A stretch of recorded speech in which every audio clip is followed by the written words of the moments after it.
अल्हम्दुलिल्लाहि रब्बिल आलमीन अस्सलातु वस्सलामु अला अशरफिल अंबिया वल मुरसलीन व अला अहले बैतिहिल अत्यबीन अल अत्हरीन अम्मा बाद। अस्सलामु अलैका या अमीरल मोमिनीन अल्लाहुम्मा लअन क़तलता अमीरिल मोमिनीन। नाज़रीन कराम, सलामुन अलैकुम व रहमतुल्लाह। आज आपकी खिदमत में इस सिलसिले की तीसरी वीडियो पेश करते हैं, दास्तान क़त्ल अली। हमने आपकी खिदमत में पेश किया था कि वो नौजवान कि जिसका नाम मुरादी था और जिसे दावाए इश्क़ अली था, वो मिस्र से आया था और उसने कूफे में मौला अली की हिमायत का ऐलान किया था, मौला अली की बैअत की थी। इतना ही नहीं, कई मरतबा मौला अली के साथ में मौला अली के घर दावत पे गया था और मौला अली ने उसके साथ बहुत मोहब्बत और शफ़क़त से उसके साथ मौला पेश आए थे। और ख़ुद मरीज़ हुआ तो मौला ने उसकी अयादत की थी और उसको ये भी शरफ़ मिला था कि मौला के साथ में जंग नहरवान में उसने शिरकत की और मौला ने वो जंग की जो ख़वारिज के ख़िलाफ़ जंग नहरवान लड़ी थी उसमें उसने शिरकत की और मौला ने उस जंग को फ़तह किया। और आखिर में ये भी उसको शरफ़ मिला था कि उसने मौला से दरख्वास्त की थी कि मैं कूफे पहुँचना चाहता हूँ जल्दी, ताकि मैं आपकी जीत की खुशखबरी अहले कूफा को सुनाऊँ। वही शख्स जिसका नाम मुरादी होता है आता है उस खातून के घर में कि जहाँ उसकी ज़िंदगी तब्दील हो जाती है। हमने कल तक आपकी खिदमत में जो बात पेश की थी वो ये थी कि वो खातून कि जिसका बाप और जिसके शौहर जंग नहरवान में मौला अली की तलवार से कत्ल हो गए थे, वो खातून अब इस मुरादी से शादी की दरख्वास्त करती है। ये मुरादी उस खातून से शादी की दरख्वास्त करता है और वो भी इसको कबूल करती है, मगर उसकी तीन शर्तें होती हैं। क्यों आखिर ये मुरादी उससे शादी की दरख्वास्त करता है और क्यों वो इस दरख्वास्त को कबूल कर लेती है? इसके पीछे एक वजह है। वो खातून जो इस दरख्वास्त को कबूल करती है वो इसलिए कि वो चाहती है कि इसको अपने बाप के इंतकाम के लिए आमादा करे, अपने बाप का इंतकाम इस मुरादी नाम के इस शख्स से लिया जाए, इसलिए वो आमादा हो जाती है इससे शादी करने के लिए। मगर वो तीन बहुत अहम शर्त रखती है। मुरादी पूछता है कि तेरी शादी के लिए शर्तें क्या है? कहा मेरी पहली शर्त यह है कि शादी के लिए 30,000 सोने के सिक्के आमादा करेगा। 30,000 सोने के सिक्के मेरा मेहर होगा और अगर ये मेहर अदा कर सके तो मुझसे शादी कर सकता है। दूसरी शर्त क्या है? का दूसरी शर्त यह है कि मैं अपने घर में खिदमतगार चाहती हूँ कि जो मेरी खिदमत करें, लिहाजा अगर शादी के बाद मेरे घर में खिदमतगार मुहैया कर सकता है तो मैं तुझसे शादी करूँगी। का तीसरी शर्त क्या है? इससे पहले कि मुरादी को ये अपनी तीसरी शर्त बताती, कहा कि तीसरी शर्त मैं बाद में बताऊँगी, चली जाती है और जाने के बाद में खूबसूरत लिबास ज़ेब-ए-तन करती है और ज़ेब-ए-तन करने के बाद में आती है और फिर मुरादी के पास आके अपनी तीसरी शर्त बताती है। अब जब इस लिबास में मुरादी इसको देखता है तो और ज़्यादा इसका आशिक हो जाता है।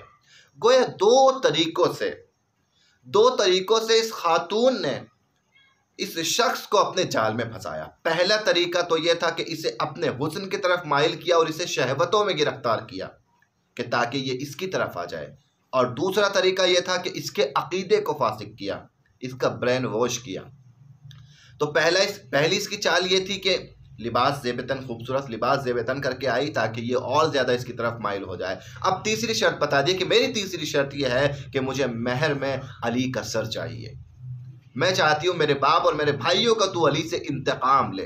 एक मरतबा पीछे हट जाता है कि ये मैं कैसे कर सकता हूँ, मैं अली का शिया हूँ, मैं अली का चाहने वाला हूँ, मैं अली की जीत की खुशखबरी देता फिर रहा हूँ। मैंने तमाम कूफे में मुनादी दी है, ए कूफे वालों मुबारक हो कि अली जीत गए हैं। तुम मुझसे ये चाहती हो कि मैं अपने ही मौला का कत्ल कर दूँ। अब यहाँ पर ये खातून समझ जाती है कि फ़कत और फ़कत अपनी तरफ माइल करके मैं कामयाब नहीं हो सकती, दूसरा जाल और बिछाना पड़ेगा, इसके अकीदे को फासिद करना पड़ेगा, इसके अकीदे को ख़राब करना पड़ेगा। इसके अकीदे को ख़राब किस तरीके से किया? अब देखें किस तरीके से अकीदे को ख़राब किया। अब ये खातून कहती है कि ए मुरादी, तेरे माथे पे ये पेशानी पे निशान कैसा है? ये कहता है कि मेरी पेशानी पे सजदे का निशान है। का मुरादी जानता है मेरे बाप की पेशानी पर भी सजदों के निशान थे, मेरे भाई भी सजदे किया करते थे, रात रात भर मेरे भाई खुदा की बारगाह में इबादत किया करते थे, मेरे भाई कुरान पढ़ा करते थे, हाफिज कुरान थे, और इस तरीके से तमाम चीज़ों को पेश करती है। अली ने गोया जो तलवार चलाई है, अली ने नमाजियों को मारा है, अली ने अल्लाह के कुरान पढ़ने वालों को कत्ल किया है, कारियों को कत्ल किया है। इस तरीके से जब उसको उसके अकीदे को ख़राब करती है कि तुम क्या सोचते हो कि अली अदालत कर रहे हैं, अली बेगुनाहों का, मुसलमानों का खून बहा रहे हैं। और फिर धीरे धीरे इसी तरीके से बातें सुनते सुनते इस मुरादी का दिल मुतज़लज़िल होने लगता है, इसका ईमान डगमगाने लगता है। ये कि जिसका ईमान और जिसका तकवा इस बुलंदी पर था कि मिस्र में 10 मुत्तकी तरीन लोगों में इसका शुमार हुआ था, और ये अली के पास, मौला अली के पास गया था ताकि बैअत करे अहले मिस्र की तरफ से, मगर आज ये है इस खातून के सामने और इसका ईमान डगमगा रहा है। और जब ईमान डगमगाता है तो कहता है कि ठीक है, मैं कुछ मोहलत चाहता हूँ, मुझे कुछ मोहलत दी जाए ताकि मैं इस बारे में फ़िक्र करूँ। अब ये मोहलत लेता है, फ़िक्र करता है, मगर ज़्यादा से ज़्यादा क्योंकि इसकी फ़िक्र में वो शहवतें और उस खातून की मोहब्बत हावी हो चुकी होती है, लिहाजा अब धीरे धीरे शैतान इस पर गालिब आने लगता है और इसे उस काम के लिए आमादा कर देता है कि जिस काम की तरफ उस खातून ने इसे आमादा किया था, मुतवज्जे किया था। और आता है, और आने के बाद में ये शख्स उसे जवाब मुस्बत दे देता है और कहता है कि ठीक है, मैं पहले अपने वतन मिस्र जाना चाहता हूँ ताकि 29,000 सोने के सिक्कों का इंतज़ाम करूँ और उसके बाद फिर मैं वापस कूफे आऊँगा और अपने काम को अंजाम दूँगा। यह कहकर मुरादी कूफे से निकल जाता है और मिस्र की तानिब रवाना हो जाता है। मगर अब ये मुरादी वो मुरादी नहीं है। जब ये मिस्र से चला था तब मौला का चाहने वाला था, मौला के दीदार का शौक़ दिल में लेके चला था, मौला का इश्क दिल में लेके चला था। अब जब मिस्र वापस आ रहा है, मौला का दुश्मन है, मौला के बुग़्ज़ को दिल में लेके आ रहा है और मौला के कत्ल की आरज़ू दिल में लेके आ रहा है। मिस्र से अपने सामान को तैयार करता है, सिक्कों को लेता है, अपनी तलवार को लेता है और अपनी तलवार को लेने के बाद में पहले आज़िम मक्का होता है, खाने काबा का तवाफ़ करता है, दुआ करता है, परवरदिगार आलम मुझे हिम्मत दे, हौसला दे ताकि मैं अली को कत्ल कर सकूं। अल्लाह अल्लाह, एक बाईमान शख्स किस दर्जे पे कुफ्र के आ चुका है कि अली को कत्ल करने के लिए खुदा से दुआ मांग रहा है। इंसान अपने ईमान पर कभी भी घमंड ना करे, इंसान कितना भी बाअमल क्यों ना हो जाए, हमेशा अगर दुआ मांगनी चाहिए उसे तो ये दुआ मांगनी चाहिए, फ़कत परवरदिगार आलम मेरा खात्मा बखैर हो, जैसा मेरा ईमान और अमल इस वक्त बेहतर है आखिरी वक्त तक ऐसा ही बेहतर रहे।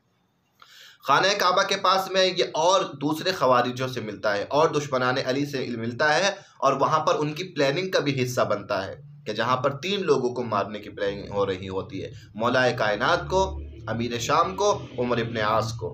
तो ये वहाँ जाके कहता है कि मौला अली को मारने के लिए मैं आमादा हूँ, मैं मौला अली का काम करूँगा और बाकी लोगों के लिए और लोगों को मुहैया किया जाए।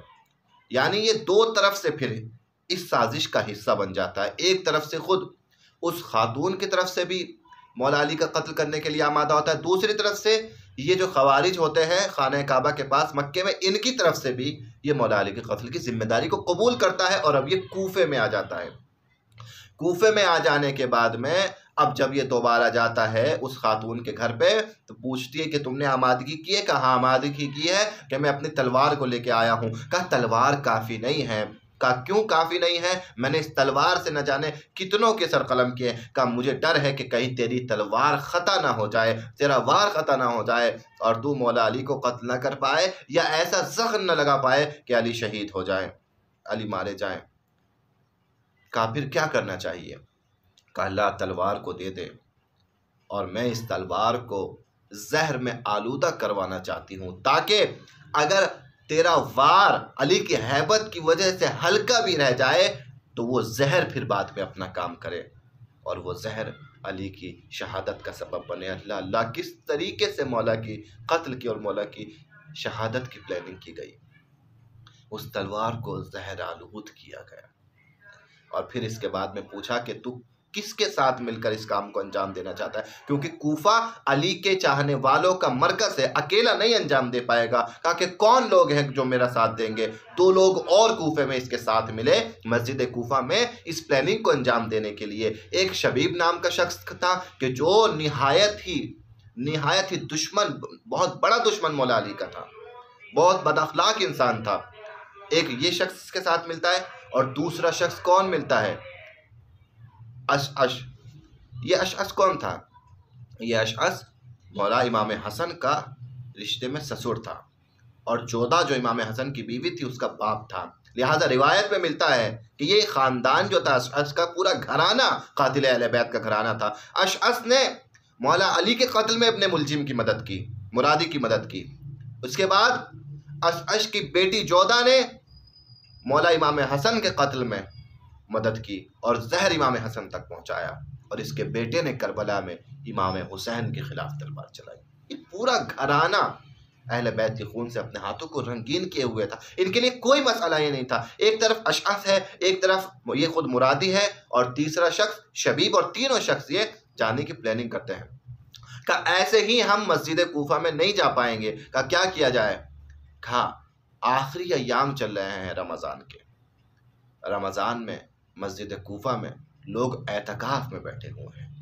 का ये मौका बेहतर है हम भी जाकर उन मोतकफीन में शामिल हो जाते हैं, ताकि खुद 3 दिनों तक मस्जिद में रहेंगे और मस्जिद में रहकर बेहतरीन मुनासिब मौके की तलाश करेंगे कि कौन सा मौका बेहतर है कि जब अली परवार किया जाए। लिहाजा ये तीनों मस्जिद में बैठ जाते हैं। जब ये एतकाफ में बैठ जाते हैं और उधर मौलाए कायनात है कि जो अपने सफ़र की तैयारी कर रहे हैं। मौलाए कायनात है कि जिन्हें मालूम है कि ये वक्त वही वक्त है कि जिसकी बशार रसूल खुदा ने मुझे दी थी। इससे पहले एतकाफ में बैठने से पहले जब इब्ने मुलजिम ये मुरादी जाता है बाज़ार में जहर ख़रीदने के लिए ताकि उस जहर से अपनी तलवार को जहरालूद कर सके, इत्तफाक से मौलाए कायनात अपने चाहने वाले मीसम के साथ में बाज़ार में मौजूद होते हैं। मौलाए कायनात इब्ने मुलजिम ए मुरादी को बुलाते हैं और कहते हैं कि ए मुरादी, क्या तुम वही नहीं हो कि जिसने मेरी बैअत की थी और मिस्र से चुनिंदा अफराद में आए थे और मेरी बैअत करी थी? कहा हाँ मौला मैं वही हूँ। कहा क्या कर रहे हो यार? कहा आया हूँ ताकि बाज़ार का चक्कर लगाऊँ। तो मौला ने कहा ये इबादत का वक्त है, इस वक्त मस्जिद में रहना चाहिए, बाज़ारों में नहीं घूमना चाहिए। ये मौला की गुफ्तगू होती है और मौला की जैसे ही गुफ्तगू होती है वो मौला से खुदा हाफिज करके चला जाता है।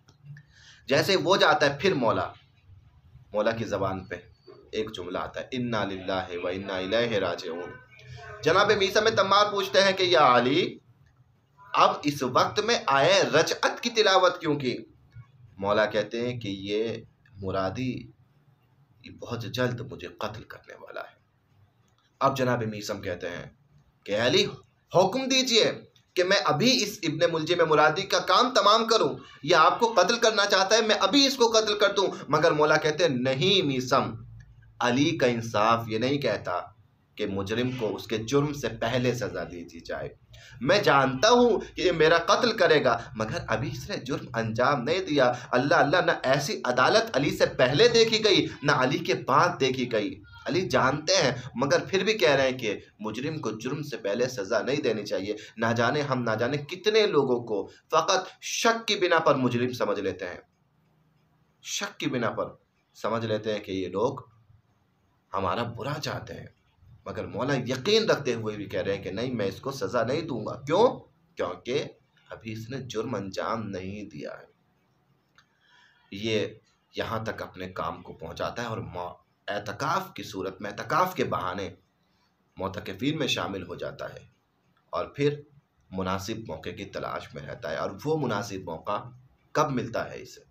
वो मुनासिब मौका 19 रमज़ान को नमाज फ़ज्र के वक्त इसको मिलता है कि जैसे ही शबीब दूसरी सफ़ में खड़ा होता है, नमाज फ़ज्र के लिए मौला आमादा होते हैं और नमाज फ़ज्र के लिए तकबीर कहते हैं। शबीब आवाज़ देता है, इब्ने मुलजिम चला आ, कि यही बेहतरीन मौका है तेरे काम के लिए। जैसे इब्ने मुलजिम को पुकारता है शबीब, मौला अली का चाहने वाला है हुज्र बिन अदी, मौला अली के चाहने वाले को एहसास हो जाता है कि कुछ खतरा है।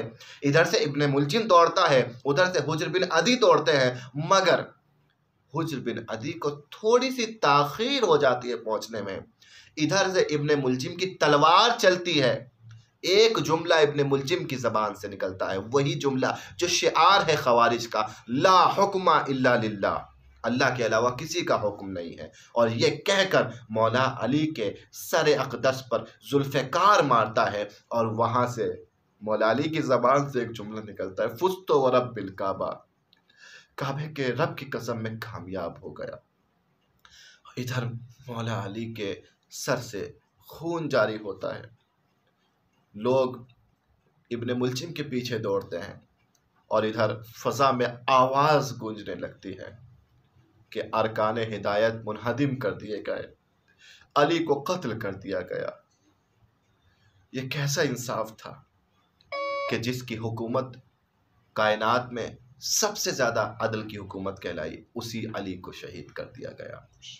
इन्ना लिल्लाहि व इन्ना इलैहि राजिऊन। मगर मौला अली के लबों पर जो जुमला है वाक़अन वो इंसान की कामयाबी को बता रहा है कि देखो, जुल्म करके जालिम कामयाब नहीं हो सकता, मगर अदल करके अगर इस दुनिया से इमाम आदिल जा रहा है तो इमाम आदिल कामयाब है। वो अली कामयाब है कि जिसने हुकूमत भी अदल पे की थी और शहादत भी अदल की बुनियाद पर मिली है। मौला अली को किसी के जुल्म की वजह से शहीद नहीं किया गया। ऐसा नहीं था मौला अली ने किसी पे जुल्म किया था इस वजह से मौला को शहीद किया गया, नहीं, अली को अली के अदल की वजह से शहीद किया गया। क्योंकि बहुत से लोगों को, बहुत से जालिमों को, बहुत से इंसानियत के दुश्मनों को यही अदल हज़म नहीं हो पाता। वो अदल से दुश्मनी करते हैं, इसीलिए उनको अली से दुश्मनी है। अजीज़ों, इस वाक़े में पूरी दास्तान जो हमने आपकी खिदमत में बयान की है कि ये शख्स जो मुरादी नाम का शख्स होता है, पहले आता है और आने के बाद मौला से मोहब्बत का दावा करता है, मोहब्बत से, और मौला की नुसरत भी करता है जंग में, और फिर आखिर में ईमान ऐसा ख़राब हो जाता है कि खुद मौला का कातिल बनता है। इसमें भी दास्तान में हमारे लिए इबरत है। दूसरी तरफ से इब्तिदा से मौला को पता होता है ये मेरा कातिल है, मगर मौला फिर भी उसके साथ हुस्न सुलूक करते हैं। इसमें भी हमारे लिए इबरत है। क्या इबरत है? हमारी पहली इबरत इस दास्तान में यह है, इस इब्ने मुलजिम की जो पूरी दास्तान है, इब्ने मुलजिम जिसका नाम अब्दुर्रहमान था, अब्दुर्रहमान इब्ने मुलजिम मुरादी इसका पूरा नाम था।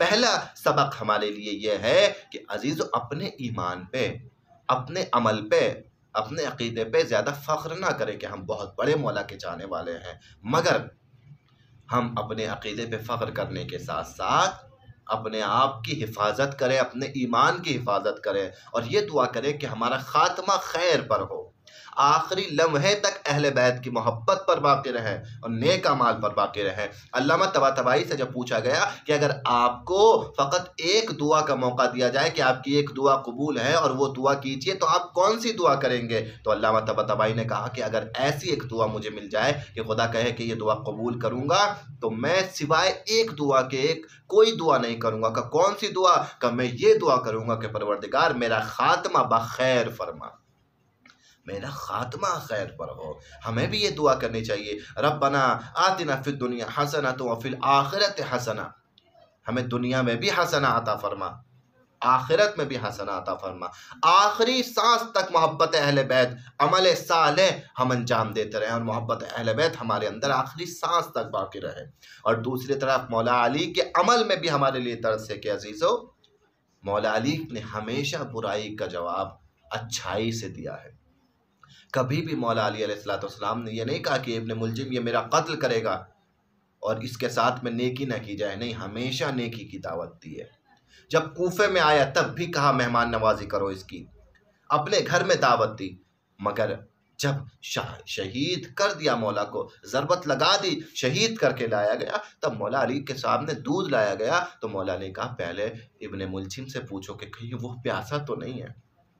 क्या बात है मौला, वो आपका कातिल है, वो प्यासा भी रहे तो क्या फ़र्क पड़ता है? का नहीं, हम वही हैं कि जो बुराई का जवाब भी नेकी से दिया करते हैं। अजीज़ों, ये हमारे लिए वाक़ई सवाल है कि हम कितने मौला के चाहने वाले हैं। अपने ईमान को ऐसा मुस्तहकम करें हम कि हमारे ईमान को दुनिया की कोई चीज़ मुतज़्ज़िल ना कर पाए, ना किसी की मोहब्बत, ना किसी की दौलत, ना कोई मनसब, ना कोई ओहदा, कोई चीज़ हमारे ईमान को मुतज़्ज़िल ना कर पाए। हम ऐसे मौला के चाहने वाले बने। अगर ऐसे चाहने वाले बनेंगे कि जैसे हुज्र बिन अदी, जैसे मालिक अश्तर, जैसे कंबर, जैसे जनाब मीसम तम्मार, के आखिरी वक्त तक इन लोगों ने मुकावमत की और कितने भी मजालिम इन पर जो ढाए गए, मगर ज़रा से लम्हे को भी इनका ईमान मुतज़्ज़िल नहीं हुआ।